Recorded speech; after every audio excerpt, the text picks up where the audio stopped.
اکثر وہی ملے ہیں بڑی بے رخی کے ساتھ۔ یعنی یہ بات حقیقت پر مبنی ہے کہ انسان جس سے محبت اور دوستی کا دعویٰ کرتا ہے اس کے مزاج میں آنے والی چھوٹی سی بھی تبدیلی بہت جلد محسوس کر لیتا ہے۔ اصل میں شاعر کہنا یہ چاہتے ہیں کہ اب یعنی تیری جو ملاقاتیں ہوتی تھی تو مجھ سے مطلب ہر وقت ملتے رہتے تھے اور ہر وقت کسی نہ کسی بات پہ گفتگو ہم کرتے رہتے تھے، لیکن شاعر نے جب محبوب کو دیکھا تو اس کو فوراً پتہ چلا کہ اس کی جو محبت ہے اس میں کمی ہو گئی ہے۔ اور ہوتا کچھ یوں ہے کہ جو محبوب ہوتا ہے یا جو دوست ہوتا ہے تو دوست کی جو باتیں ہوتی ہیں فوراً سمجھ میں آ جاتی ہے کہ اس کا دل مجھ سے بھر گیا ہے کہ کیا وجہ ہو سکتی ہے، کیونکہ انسان دوسرے انسان کے اس مضبوط رشتے کی وجہ سے اس کا مزاج اشنا ہوتا ہے، اس کے مزاج سے اس کو واقفیت ہو چکی ہوتی ہے، اس کو ایک ایک بات کا ایک ایک راز کا پتہ چلتا ہے کہ اس کے دل میں میرے لیے پتہ نہیں کیا ایسی بات ہو گئی ہے، اور فوراً انسان کو پتہ چل جاتا ہے۔ انسان ظاہر ہے کہ وہ اس کے دوست رہ چکا ہوتا ہے، اس کے ساتھ اس کی دوستی ہو چکی ہوتی ہے اور وہ اس کے ایک ایک راز سے باخبر ہو چکا ہوتا ہے، اس لیے اس کو یہ محسوس ہو رہا ہے کہ کہیں ایسا تو نہیں کہ یہ میرے جو دوست ہے یا جو میرا محبوب ہے اس کے دل میں کبھی تو نفرت کیوں پیدا ہو گئی ہے۔ اور خاص طور پر بے رخی اجنبیت محبت کی کمی بہت جلد ستانے لگتی ہے، فوراً پتہ چل جاتا ہے کہ اس کے دل میں میرے لیے محبت نہیں رہی۔ تو یہی وجہ ہے کہ شاعر کو اپنے محبوب میں آنے والی چھوٹی سی تبدیلی بھی محسوس ہوئی۔ تبدیلی محسوس اس لیے ہوئی کہ اس کو پتہ چل گیا کہ یہ مجھ سے محبت نبھا نہیں رہا، اور نہ صرف محسوس ہوئی وہ بلکہ وہ اس کی تکلیف دہ بھی ہے، یعنی اس کے لیے تکلیف کے باعث بھی ہے۔ ظاہر ہے کہ جب ایک دوست کسی کے ساتھ یعنی وقت گزارا ہوتا ہے، اس کے اس دوست کی وجہ سے اس کی زندگی بن چکی ہوتی ہے اور وہ دوست اس کے کام آ رہا ہوتا ہے، لیکن کبھی کبھار ایسا ہو جاتا ہے کہ وہ محبوب اس کا بننا نہیں چاہتا۔ کبھی کبھار تو احمد فراز اس حوالے سے یہ بھی کہتے ہیں کہ تم تکلف کو بھی اخلاص سمجھتے ہو فراز، تم تکلف کو بھی اخلاص سمجھتے ہو فراز،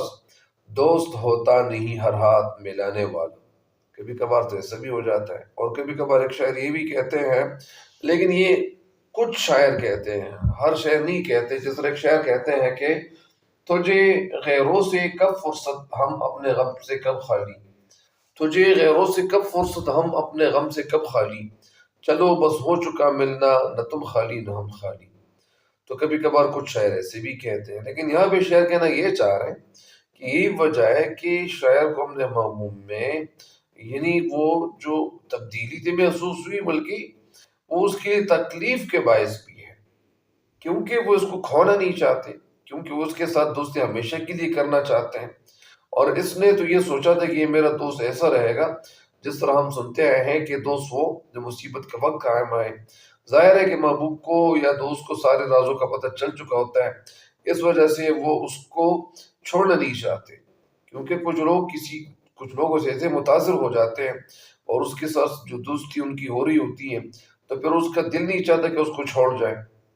بلکہ وہ اس کے لیے تکلیف کا باعث بھی بنتا ہے، کیونکہ وہ اپنے رشتے کی مضبوطی جانتا ہے، اور محبوب سے ذرا سی بھی دوری اس کے لیے برداشت سے باہر ہے، یہ ناقابل برداشت ہے۔ جس طرح ایک شاعر کہتے ہیں کہ ہر بات جانتے ہوئے بھی دل مانتا نہ تھا، ہر بات جانتے ہوئے بھی دل مانتا نہ تھا، ہم جانے اعتبار کے کس مرحلے میں تھے، ہم جانے اعتبار کے کس مرحلے میں تھے۔ تو کبھی کبھار کچھ لوگ ایسے ہی ہوتے ہیں کہ وہ اس کا دل نہیں چاہتا کہ وہ اس کو چھوڑ جائے، اور وہ تو یہ چاہتے ہیں کہ اس کی اور میرے ساتھ محبت یعنی ہمیشہ رہے۔ کبھی کبھار ایک شاعر یہ بھی کہتے ہیں کہ کیا بتاؤں